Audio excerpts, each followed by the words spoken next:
Hello, everybody. Welcome back to, I want to say this is FIFA 23, but today I just want to talk about a little bit of the World Cup, because, man, what a World Cup it has been.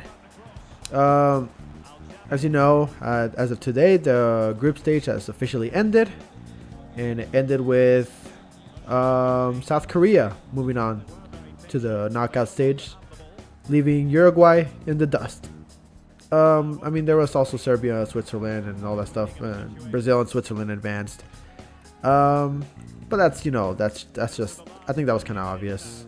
Serbia, I don't know how they just needed that one goal, I think. But other than that, there wasn't really much to go off of. But let's talk a little bit of the groups because I'm kind of feeling like, wow, this has been one of the best World Cups that I've seen in a long time. And I mean, like, I've seen all the World Cups up from 2006.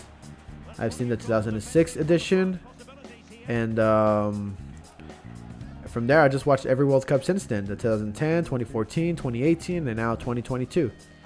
And it's been an amazing journey so far, and I hope it just keeps going on because this group stage has been insane. First off, let's start with Group A. It's Netherlands, Senegal, Ecuador, and Qatar. First, let's talk about Qatar. Qatar, my goodness, it's one thing to, it's one thing for you to be the host nation and have the expectation of like, oh, you're bringing this, you're introducing this country to, the sport of football. You really want them to, play their best, and and even then, like previous World Cup hosts at the time, even like Russia, Russia, Germany, Brazil, all of them had the kind of similar issues. Or South Africa, I mean, yeah, and South Africa, they all had kind of like similar issues when it came to creating the World Cup. But at the same time, kind of like the spirit of the game as well is that when you see them play, it's like kind of inspirational because they play very well. And then like in the first game, they never really make it as far into the World Cup groups. I mean, Russia did when they played it in the World Cup 2018. But in those moments, that's when it's like, wow, like these guys are actually pretty cool to watch because it's the first time we're seeing them really on a stage like this. So it's pretty entertaining to look at. Qatar, on the other hand, was practically the complete opposite. They were just flubbing everywhere. They really couldn't get anything going. And it kind of shows just the development of a country like that to, for them to be able to host the World Cup. And believe me, they had like time. They had 12 years. They announced the World Cup. They announced the host of the World Cup back in 2010. That's how long it's been. And to tell you the truth, I think at that point you really should have started also investing in developing your football program, which I know that they are kind of doing that right now, but it's not showing in this. It did not show in this World Cup, and that was kind of to be expected. As a result, Qatar became the first country to pretty much lose all their games and end up having practically the worst record out of every host cup nation to host the World Cup. Ecuador had a very impressive run. I give him a lot of credit. Ener Valencia, he's a great goal scorer. The only problem is he's just not able to sustain his playing time. He gets cramped up pretty easily at around the 70th minute or so, and that's kind of and that's not to say that Ener Valencia is not a bad player or anything like that, but Ener Valencia is probably one of the good strikers that you could possibly have. If you are a team that's looking for a number 9, Ener Valencia might be that guy for you. He's probably in his best form right now. January transfer window's coming up. May as well take a shot. He plays for, I believe he plays for Fenerbahce. I forgot. He plays in the Turkish league. But any team that really wants to get him should absolutely take a shot with him. Just absolutely consider getting him. Senegal. They ended up, I believe, second place in the group, and Senegal has been a favorite to make it out of the group stage, which is no surprise. Although, of course, their biggest problem was losing Sadio Mane, and it kind of shows because most of their offense was not really clicking, during most of the games. Of course, their defense was pretty elite. You have Koulibaly and you have Diallo and all those ones, but their offense has been kind of lackluster, and yeah, and I don't know how they're gonna end up going up against England, which England is by itself is having some issues, but let's just focus on Senegal for now. Defensively, they're gonna do great. I don't know how they're gonna score goals though. Believe me, Senegal has really good players on the defensive side and midfield and all that stuff, but they just haven't been really consistent with scoring goals, and that's not a slight against them. That's just how it is. Netherlands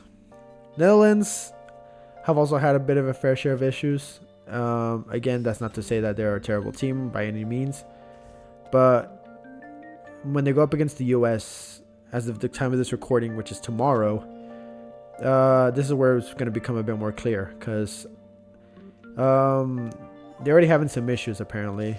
De Jong is having some issues with the team or whatever. I have no idea myself, but just for the sake of if we ignore just that, even then the Netherlands struggled against Senegal. They struggled against Ecuador.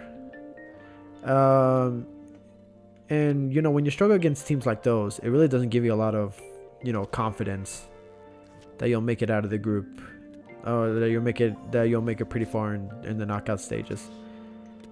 Honestly, that's the kind of expectations you'd see pretty much in a team like Ecuador, who you would expect to struggle and then maybe get a couple wins, but you don't expect that from the Netherlands. Although Cody Gakpo has been pretty much the difference maker in that team, and he's been very impressive. So teams are going to be on the lookout for him. Absolutely, no doubt about it. But yeah, that's pretty much Group A.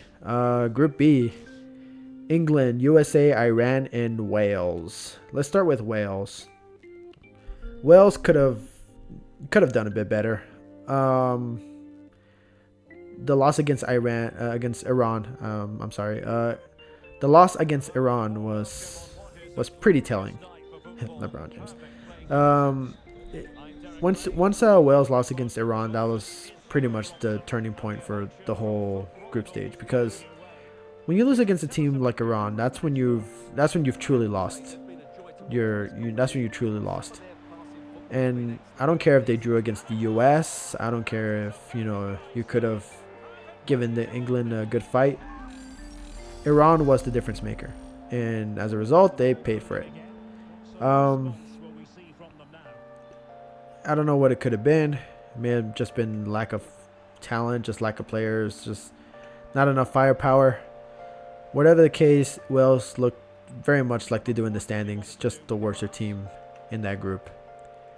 Iran probably did not have a lot to go for. Honestly, I kind of did expect Wales to be in third, in front of Iran, but Iran has kind of done very well, man. I mean, that 2-0 victory against Wales was practically was a very big stepping point, and it really could have gone their way if they hadn't lost to the US during that final group match,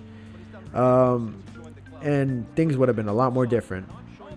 The US would have been the huge talking point of like, oh my god, this is terrible. But Iran, I gotta give them a lot of credit. But despite going up against the odds, they've done very well to keep themselves in the game. Winning that game against Wales was pretty effective, and I give them a lot of credit. A lot of credit where credit's due. They played very well. The US, they struggled a lot, as you would expect. They've only got that 1-0 victory against Iran, and once again, it doesn't give you a lot of confidence that they're going to make it very far in the tournament, considering how they did it in this group. Yes, they played well against Iran, but they drew against Wales, which is not a good thing. They drew against England, which is also not a good thing. And you think maybe the Netherlands are also struggling a bit. Maybe it's just going to be an equal game. I can't be too sure about that because unlike the Netherlands, the US has less experience with those kind of situations anyways. Netherlands have struggled definitely in the past couple years, but I actually think the Netherlands are the better team. So if I were to expect any team to go forward, it'd be the Netherlands and not the US, considering everything. England is my city. England has played very well this tournament so far. In the group stage, they've already got 2 wins and 1 draw. Of course, that draw being to the US, which I'm assuming they had a pretty just an off game. And of course, when they needed to get the win to put them for real into the tournament, that's when they got him, and they beat Wales pretty easily, 3-0. They're going up against Senegal, which is going to be a tough game. But if they play their game right, Jude Bellingham, play him. Rashford, play him. They're going to be just fine. And England is probably going to make it, I want to say, to the quarterfinals at the very least. They should make it to the quarterfinals at the very least. Anything less than that would probably be a failure for me. And I know you're going to be hearing a lot of people saying it's coming home or whatever. No, I don't think that, but they should make it pretty deep. It's not going to be that crazy. Next, we're going to go into Group C. Group C, which is Argentina, Mexico, Poland, and Saudi Arabia. Let's look at Saudi Arabia first. So Saudi Arabia, I have to give them a lot of props. These guys fought tooth and nail for everything. These guys probably had the most inspirational type of fight in them. These guys had a dog in them. All right. Saudi Arabia was probably the one team I really never expected them to even. I would at least expect a draw from them, but never a win. And when they got that win against Argentina, that 2-0 victory, me, much like everybody else, was shocked. I bet you even the Saudis were shocked as well. They couldn't believe it themselves. I mean, they had a freaking public holiday the day after, didn't they? So, give a lot of props to the manager. I mean, if you see his halftime locker room speeches, my goodness, man, he sounds like a man on a mission. This guy knows how to talk. Give everything! When you are at the edge of the box, you are like this. Oh, be like this! Be concentrated! He may have the translator, but you know what? The way he speaks, I believe any other person would have heard that and just be like, man, I really got to try my hardest. So, that's the kind of motivation you kind of need in your team. And he's done a great job in giving them the proper motivation. So Saudi Arabia deserves a lot of respect. The team itself, the players deserve a lot of respect as well. So we'll just keep it at that. Mexico, oh Mexico, how the mighty have fallen. And look, Mexico, they could have advanced. No, not gonna lie, they had every possibility to just move into the game, advance, and just lose again in the round of 16. That could have been it, right? That could have been obvious. The thing that wasn't obvious was just how bad they were going to play the group stage. And this is why. Every game that Mexico has played, it has been kind of like a guess the formation almost type of game. It's like a game of guess the formation, right?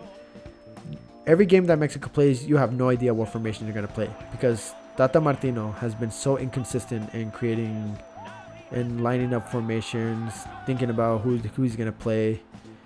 And I figured that if you're going to play in the World Cup, and if you're already qualified for the World Cup, you should have already had your list of players ready. You should have already had them all prepared. You shouldn't be experimenting right now. That's kind of the problem with Tata Martino, is that not only is he kind of weird when it comes to those type of formation changes, but he's very stubborn. Believe me, a lot of the players that could have played for the national team from Mexico, they were practically blacklisted. Chicharito, Vela. Those are just some examples, man. I bet you Chicharito would have been crucial in those games. And I mean that literally, because I mean that sincerely, because who do they have as striker? They don't have a number 9. Raul Jimenez is not at 100%. They know that. So why bother? Chicharito is still in good shape. He should be playing.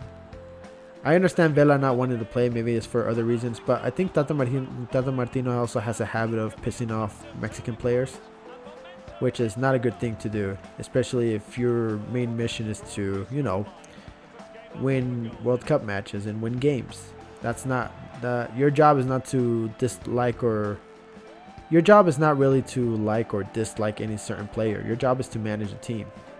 And, as a manager, you also have to consider that you also have to bring out your best players. And Tata Martino did not do that. So that's really on him. The other thing is, for what he's playing during the World Cup, I mentioned he experiments a lot.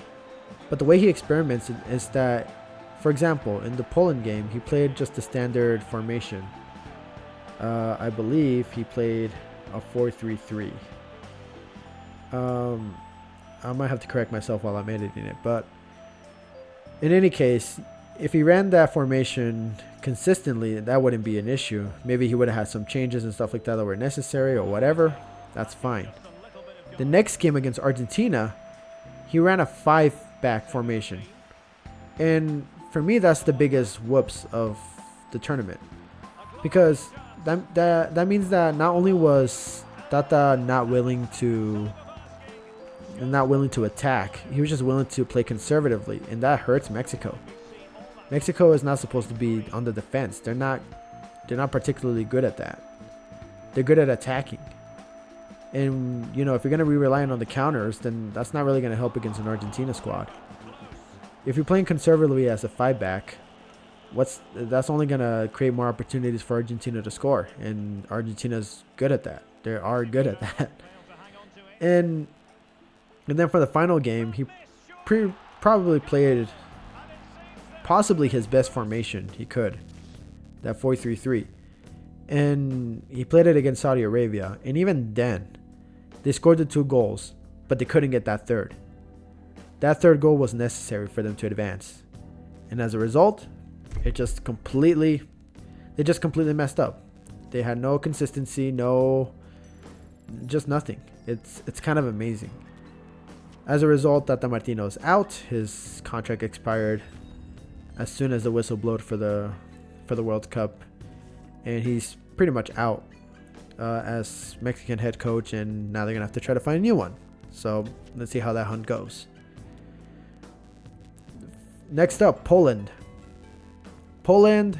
It's on one of those type of situations as well, where you don't know what you're gonna expect from them, but they're still pretty good to watch. Lewandowski finally got his goal. Really happy for him, actually.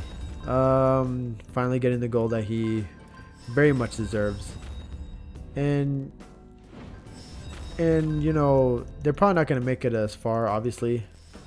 Especially considering that their next opponent might be, or probably is, France, which, that's going to be fun. So, I mean, if they beat them, good on them. I don't blame him. And props to them if they beat them. But what the heck is happening here? Okay, well, I'll fix that later. Poland's probably not going to make it far, but they've done very well to hang on. They beat Saudi Arabia, which is the more crucial 3 points that they needed. They weren't going to get upset there. And with the draw with Mexico as well, that just pretty much helped them move on. And of course, it had to be down to almost discipline if Mexico did not give up the last goal. So, good on him, but unfortunately, they may not make it as far. Argentina gave us a big scare in the first game. Losing 2-0 to Saudi Arabia was probably the biggest wake-up call they had throughout this tournament, because that just tells them, like, oh God, we actually gotta start playing. We gotta start scoring. We gotta start winning. Because people, if if it wasn't Brazil or if it wasn't France, Argentina was probably going to be one of those teams that were favorites to win the World Cup. And to see that result, that first result, it was almost like a heart attack for everybody who was going. I have Argentina winning the World Cup, and I had a heart attack nearly seeing the result, and it was just shocking. And again, I give Saudi Arabia a lot of credit for fighting, the way they did. They played very well. But Argentina was like, it was shocking to see them lose. And it had to do a lot with like their midfield, or just like knowing who their defensive backs are going to be, because they have a lot of them. But then of course they picked it up. They picked up where they left off. They dusted Mexico 2-0. Amazing goal by Messi, and even a greater goal by Ener Rodriguez, something like that. Oh no, it was Enzo Rodriguez. My bad. But yeah, great goal by Enzo Rodriguez. And then of course the next game, 2-0 against Poland. Had they scored one more goal, Mexico would have advanced. Although I guess it wouldn't have mattered since Arabia scored again. But Argentina started playing well. Their next match is against Australia, which I expect them to win tomorrow. I don't know how it's gonna be, but if they do win, then whatever. It's expected. If they lose, that's gonna hurt Messi a lot, and I mean that in the sense of like this could very much be talked about like in regards to his legacy, which most of the legacy now has been riding on the World Cup, especially if you're talking about the GOAT debate, which I'll talk about and I'll elaborate a little bit later. Next up, Group D, France, Australia, Tunisia, Denmark. There's not a lot to talk about this, except for Denmark. Denmark, my goodness, man, what happened to them? I honestly expected them to make it out of the group, but for them to end up dead last is shocking. I knew they were going to lose to France.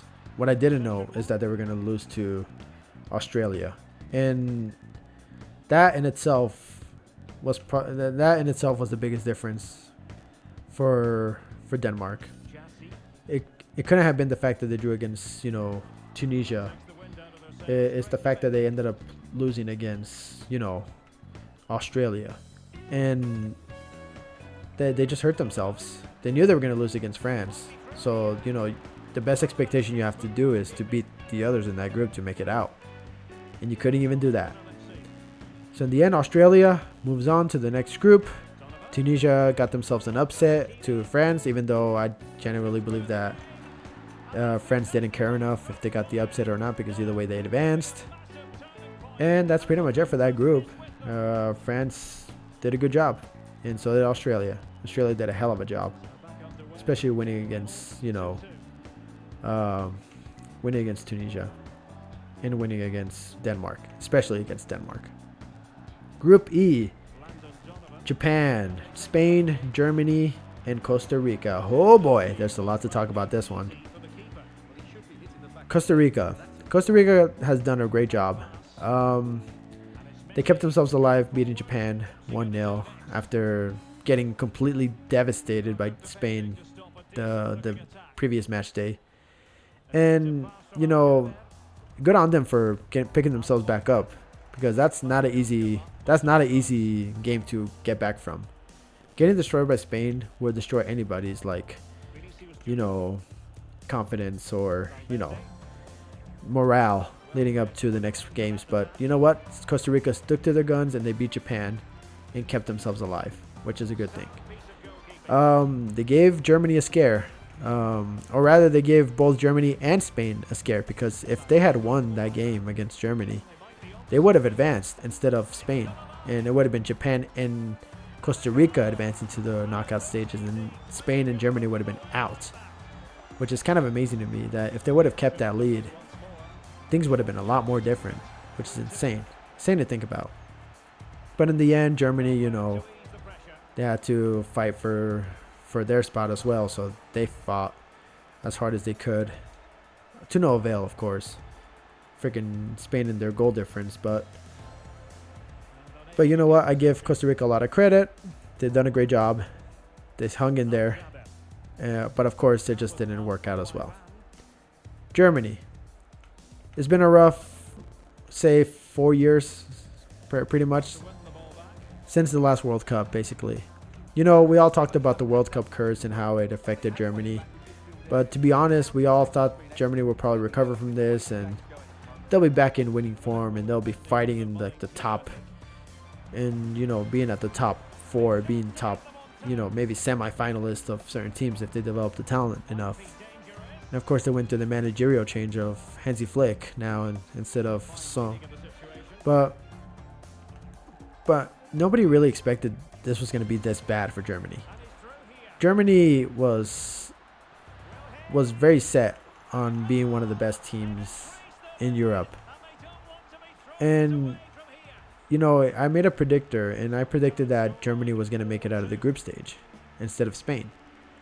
Of course, now that after I saw the 7-0 walloping that Spain gave, you know, Costa Rica, it really did give me like cause to pause because I was like, oh no. And since Japan beat Germany the first game, that's when it really gave me like cause to pause, like, oh no, it could happen. It could very well happen again. It could be 2018 all over again. They'll be out of the group stage. And as a matter of fact, they did. They lost against Japan. They drew against Spain. And they did beat Costa Rica, but the goal difference was just too wide for even Spain. Spain was just too dominant during that Costa Rica game, and that's pretty much been the deciding factor. Had it not been for the 7 goals, it would have been a bit different, but the results are the results. There's no argument about that.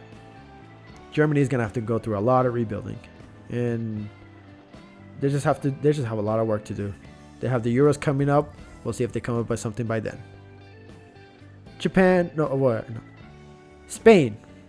Spain has done really great, really good. Don't let the record fool you. Because, you know, that 7-0 victory against Costa Rica isn't nothing. It's kind of indicative of like, what could they be? You know, how can they do this? You know, this is a very crucial for them. So they're going up against Morocco, which in itself I think should be an easy game for Spain. Of course, Morocco has that kind of fighting spirit with them, but Spain in itself and its class and talent and stuff like that, they're miles beyond, I would say, from Morocco. So they're gonna make a pretty deep run in the cup, I believe. As for if they're gonna win the World Cup, I'd say no, but we'll have to see for them. Japan, wow, the blue lock is real, baby. Japan has made me so happy. I've considered Japan to be my dark horse for the tournament, and man, they really are showing themselves to be the dark horse. Their next matchup is going to be against Croatia, and that's going to be a tough game. But you know what? I truly believe that Japan will still make it further. They will fight. They will continue. They're just gonna dominate. They really made it harder on themselves when they lost against Costa Rica 1-0. But at the same time, it's like, you know what? If they can give the same fight to Spain like they did Germany, then they should be just fine. And you know what? They pulled a miracle on that second goal. That was, you know, I like how people are saying like don't make this too anime or whatever for like, you know, for a sport. But I mean, 1 millimeter or even less than that to score a goal on that out of bounds play. I mean, come on. That you can't be any more dramatic than that. That's literally something straight out of an anime or manga. Okay, that's some story fodder right there for you future mangakas in Japan. Make that your inspiration. It's that 1 millimeter. Much like Ippo's 1 centimeter punch in Hajime no Ippo, you can do something similar. It's just that simple. But in all seriousness, Japan has very much impressed me. They've done very well. 2-1, 2-1 on Germany and Spain, respectively. Of course, that Costa Rica loss was a bit tough to swallow, but they picked themselves back up, and I'm very, very proud of them. So, hope they make a deep run in the World Cup. I do have them as my dark horses. Let's see how far they will take it. Group F. Morocco, Croatia, Belgium, Canada. For Canada, I am kind of disappointed. Honestly, and I understand the rhetoric of, oh, Canada just played in the CONCACAF and there's not a lot of competition, right? You can kind of say the same thing about the USA and Mexico, really, because Mexico and USA, of course, they played in the CONCACAF, right? So did Costa Rica, and even then, like, Costa Rica gave plenty of fight to Germany. They beat Japan. The very least Canada could have done is maybe beat Belgium. They could have beaten Belgium, and I mean that sincerely, because Belgium was struggling. They were struggling pretty badly, and I feel like that was a game that they could have won, but in the end they lost all their games, which is kind of sad. I did expect that a lot from Canada, but that's not to say that Canada can make a comeback. They are a really entertaining team to watch, but they just gotta finish. They just gotta learn how to finish. One of the biggest problems is that they do know how to pass. They do know how to make plays. They do know how to create openings and make the plays to score them. The problem is scoring itself. They could not finish to save their lives, which is kind of incredible. With all the opportunities that they had, you could have at least scored.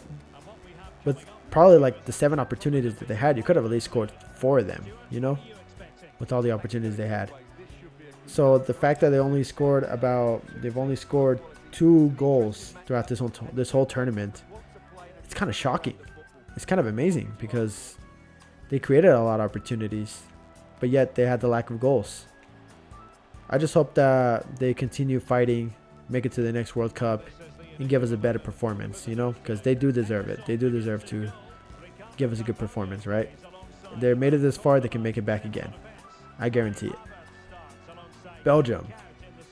The golden generation is officially over. The era of my boy Dries Mertens, the era of Vertonghen, Lukaku, Hazard, all these players, it's over. It's just over. This was their last chance, and they just couldn't do it. And when Kevin De Bruyne said that maybe we're just too old, that was a bit rough, man.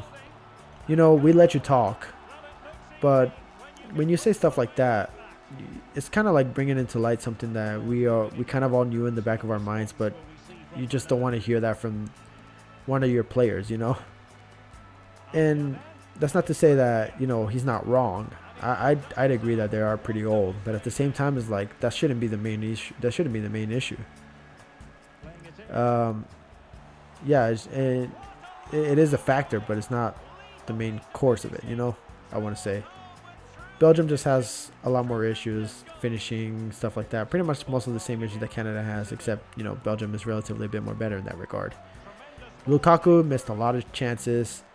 Had he scored one of those goals during the final game against Croatia, they definitely would have advanced, but of course he couldn't for some reason. I don't know how he couldn't, and I know he feels really bad about it, and I do feel bad for him for that. But as a striker of your caliber, you're very much expected to make those shots. There's just no other way around it. As much as I feel sorry for Lukaku, you really got to make those shots, bro. That's all I got to say. Croatia's had a relatively rough journey throughout this group stage. They've already they've had 2 draws. Of course, one against Morocco and the other one against Belgium. And their win was against Canada, and then the 2 draws were against Morocco and Belgium. They've had a very rough group stage, but the game against Japan is going to be the biggest test for them because, Belgium, they kept the draw, and that's just that was kind of expected, to be honest. Canada, that 4-1 win, that was kind of expected too. Canada easily ran out of steam, and they just couldn't complete. Of course, Morocco, their draw with them, was a bit more significant because Morocco was actually playing very well this tournament, and I'll get to them in a little bit. But Croatia's had a lot of struggles. We'll see how well they do throughout the rest of the tournament. We'll see how they do against Japan. Morocco. Morocco has had one of their better tournaments, I'd say, in a while. I don't know how long it's been since they've made it past the group stage, or if they've done it fairly recently. I just never knew. But Morocco, just for this tournament, have played outstanding. And Ziyech has never looked better. You know, and I say that considering that he's been playing less minutes at Chelsea. But to see him, you know, contribute very well to the team and stuff like that, it's just kind of good to see. You know, it's kind of a nice thing to see. A lot of credit to Morocco. They topped their group. Good job on them. Next challenge is going up against Spain, so we'll see how they end up there. Group G: Brazil, Switzerland, Cameroon, and Serbia. Let's start with Serbia. Serbia is a physical behemoth. They have a lot of strong players, but of course, the strength can only just be matched by your level of skill. Serbia, as much good players that they have, such as Tadic, you know, you have Milinkovic, Savic, Sergej, you know, those kind of players. You know, if you can't really, you know, if you can't really stop Brazil from scoring goals on you, then you're definitely not going to make it out to win out. You know, you're definitely not going to win a game against teams that can skill like that, who can pass like that. It was the case for Switzerland. Switzerland gave amazing passes. They were great on distributing the ball, and as a result, that's what took him. That's what took him out. Mitrovic and Vlahovic played decent played very well against the game against Switzerland. Vlahovic and Mitrovic played very well against Switzerland. They both got a goal each, but you know, in the end, it just wasn't enough. Serbia will have a lot to work to do. Maybe they'll qualify for the next World Cup. We're not sure, but in any case, I do hope I hope that they do improve on their level of play. And they will make it back. They will make it back. It's fine. Cameroon. Cameroon was so close. If Switzerland had not won the game, they would have advanced. And, you know, they gave a nice, inspiring performance at the end. But in the end result, I feel like this was kind of the expected place for them to be. I certainly wasn't expecting Cameroon to make it out of the group, considering, you know, you have a group with, you know, freaking Brazil in it. So that pretty much limits the pot to only the 3 teams. And right now, at the top of my head, Switzerland seemed like the better team compared to even Serbia. So Cameroon definitely wasn't going to make it, but, you know, they fought hard. They got their win against Brazil, which is okay. They really had nothing to play for at that moment, so they just played all they could, and they got the result. Of course, a meaningless result, mind you, but it's a nice consolation for them, which, you know, I don't mind that. Switzerland. I don't know about the team, but, you know, the flag's a huge plus. Sorry, but Switzerland in itself is going to be a good team to watch. Keep in mind, this is the same team that eliminated France in the Euros literally last year. So they're a pretty decent team. They have a strong team, very good players. Mbolo is looking like a really good striker. Shaqiri, even if he plays for Chicago Fire in the MLS, still proving that he can still play very well on the world stage. And of course, you have good backline of Akanji, you know, very great, you know, midfield, stuff like that, great forwards. They just have a lot to work with, and they've definitely got a chance to make it deep into the run, to make it deep in the World Cup. They might be going up against they're probably going to go up against Portugal in the next stage, which, you know what, considering their history, they very well may have a chance. So we'll have to keep an eye out for that. Brazil. Do I even have to say anything? Brazil has just been dominant, and mind you, they actually haven't been playing that well, and I don't mean that like, oh, they just suck, but I genuinely think they just haven't been playing well, but they still get results, and that's kind of why they're really good. That even in their roughest times, they still get results. The game against Switzerland, that was not a good game for them. They've struggled. They've been struggling to score. They couldn't get anything going. Of course, Casemiro came in and saved their butts, but it's kind of indicative of like, yeah, they really need to like think about how they're gonna play. Neymar will likely still be out for a while. I don't know if he's gonna recover by the time they play against South Korea, but in any case, they have to start thinking about some of their options because Neymar was a key part of that team. So as far as seeing how they're gonna end up playing or how they're gonna do well in the World Cup, we'll just have to wait and see. They probably will make a deep run in the World Cup. Some people may have them predicted against Argentina in the finals or even France or whatever. I don't know. I do think they're gonna make a deep run, probably semifinals at least. But again, this World Cup has been very unpredictable so far. We only have to wait to see how things stack up later on. Finally, Group H. Portugal, South Korea, Uruguay, and Ghana. Let's start with Ghana. Ghana had the opportunity. They had their chance. They just couldn't commit. They just couldn't finish. They let Uruguay score the 2 goals, and they just let them go ham on them. And, you know, that win against South Korea, that was a big one, too. That could have easily put them in position. They almost beat Portugal, or at least they almost tied against Portugal, rather, if Iñaki Williams didn't slip. But that being said, Ghana, I think in general, had a pretty good tournament. They played very well. I give them a lot of credit where credit's due. They gave Portugal a run of their money. They beat South Korea. They just couldn't do it against Uruguay. And even if they didn't, I don't think it would have mattered because Uruguay, what in the world? I mean, much like Belgium, their golden generation is officially over. Suarez, Cavani, Godin, all these players, they're done. This is their last World Cup.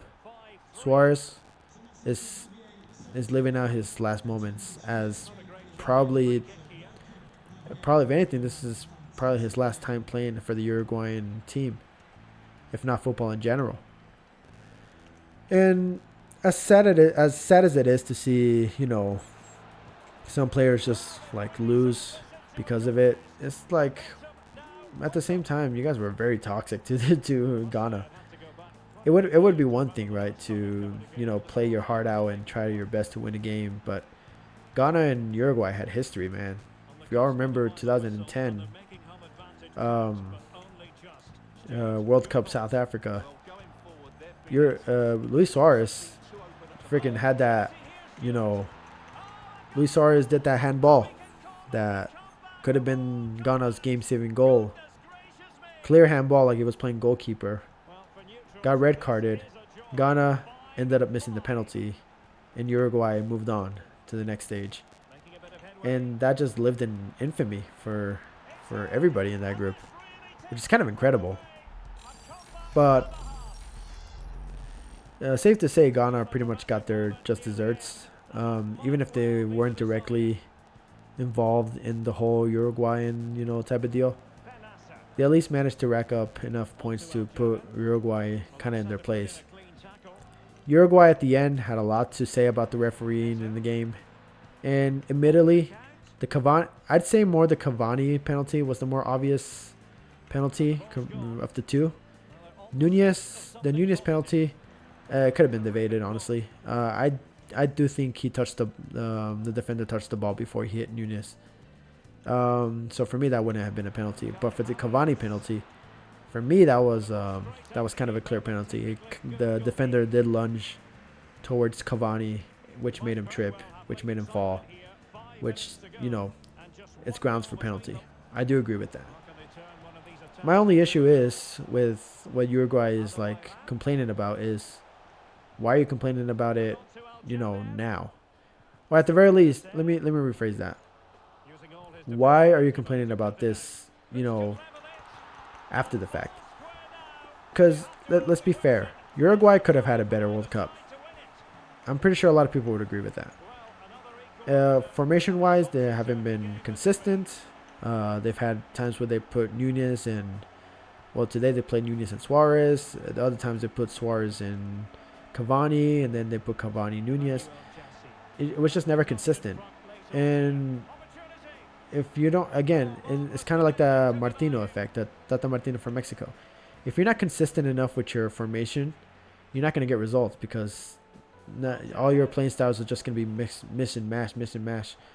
You're not going to know which one's clicking, and by the time you realize it, it's too late. The Nunez-Suarez combination was good. Running the 4-4-2 was good. That's what they needed to do from the start. That's what they should have done from the start. Instead, they just try to create different lineups, different strikers at times, and it just never worked out. And of course it didn't. It's just his inconsistency all the way. Arrascaeta, really good player. Played very well. He should have gotten minutes beforehand. Shame that he didn't play a lot, but he got those 2 goals. But in the end, it wasn't enough, and Uruguay is out. So, kudos to you guys, but you're out. Goodbye. South Korea. South Korea deserve a huge round of applause. I genuinely didn't think South Korea was going to make it. As much as I hate to say it. South Korea, I was expecting I just expected downhill things from them as soon as they lost against Ghana. Their draw against Uruguay was a bit surprising, to say the least, but then again, Uruguay wasn't really consistent with their lineup either. And then when they lost against Ghana, I thought it was over. But then they decided to pull pretty much the ultimate, comeback, basically. And they beat Portugal 2-1. They were losing 1-0. And then they pulled themselves together and scored 2, which is really inspiring. And, of course, it had to be my guy, Heung-min Son, who got the assist. My guy. That's how you play the game, bro. And so when you score those games, when you're scoring those crucial moments, that's when it really shows, your dedication, your tenacity, how much you really want it, how much you really want to stay in this game and fight to live another day, That's the kind of dedication I like to see in, teams, So I'm glad South Korea made it through. And they're going up against, Brazil, which I don't expect them to win, but they could prove me wrong. They can prove me wrong again. They can definitely do that. Portugal. It was kind of obvious that they were going to make it through. Again, they pretty much won. They won both their first games. I obviously expected them to win against Ghana, although they had a very close call. If they had drawn that game, man, things would have been a lot more different. Of course, with the whole drama with Ronaldo and, Manchester United, it's kind of hard to avoid some of that when, some of your teammates are in that team. Diogo Dalot, Bruno Fernandes, It's kind of hard to avoid all these, headlines when 2 of your teammates, at the very least 2 of your teammates, are in the same team as the club that you pretty much got released from. But I figured Cristiano Ronaldo has already dropped the drama and stuff like that, has left everything like that behind them, and it's just focused on the World Cup. And they showed themselves to be pretty focused. They did very well going up against Ghana. They did their job against Uruguay to qualify. They may have lost against South Korea, which honestly that was kind of kind of an unnecessary, that wasn't really worth it. It wasn't really that much of a big deal since they're qualified already. I know that the manager for Portugal mentioned that he would have preferred the win, but In the end, it really wouldn't have mattered. They'll play against Switzerland in the upcoming game, so we'll have to see how they do well. So that's been my recap, basically, my thoughts on the whole thing. Do you guys think I'm wrong? Do you guys think I'm right? Let me know in the comments below. Roast me, whatever. Call me a loser or whatever. Tell me I have an L take or L plus ratio or whatever. Just give me your thoughts, and I want to hear them. I'll very much love to talk to you guys in that regard. And who do you guys think is going to win the World Cup? Who's going to take it home? Will it be England? Would it be Brazil? Argentina? Portugal? Will Messi or Ronaldo get it? Who knows? Just let me know. Give me your thoughts. I'll very much like to talk about it. Well, in any case, that's been this video. Leave a like, comment, and subscribe, and I'll catch you all later. See ya.